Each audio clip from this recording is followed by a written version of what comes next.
And we do begin here tonight with the Rebound. In the coming weeks, Microsoft and Xbox will release new video game consoles for the first time in 7 years.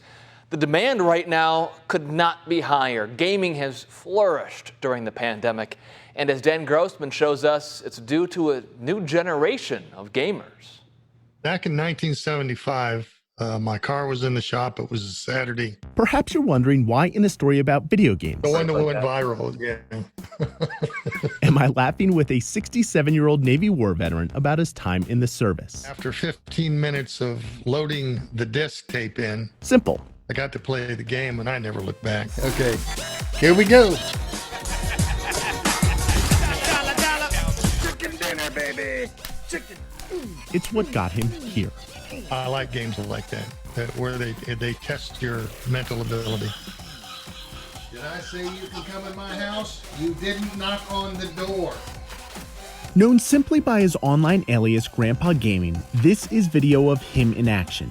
A man who might be the last person you'd expect to log 100 hours a week streaming video games to more than 200,000 people worldwide on a website called Twitch. The older generations are coming out of the woodwork.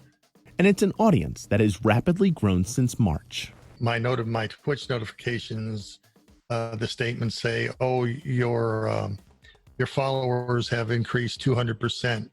According to the market research group NPD, Americans spent nearly $11 billion on video games in the first quarter of this year, the most ever. They were also watching more, as Twitch reported people watched 1.5 billion hours of gameplay on their service in April, a 50% increase from the previous month. When your kid is home all day, every day, you need something to do.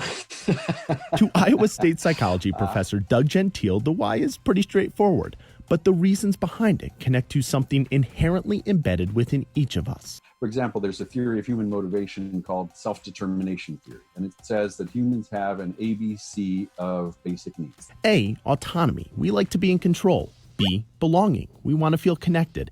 And C, competence. We want to feel like we're good at what we're doing. People come together because they want to share their experiences. What better way to satisfy all those needs that were stripped by the pandemic than a skill-based activity played with other people and a controller in hand? They want to do something.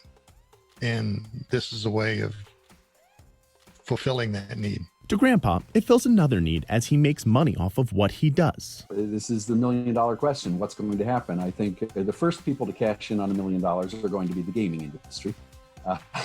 They've just gotten a whole bunch of new customers. Just not as much as the video game companies who will likely parlay these gains into the future. I'm Dan Grossman reporting.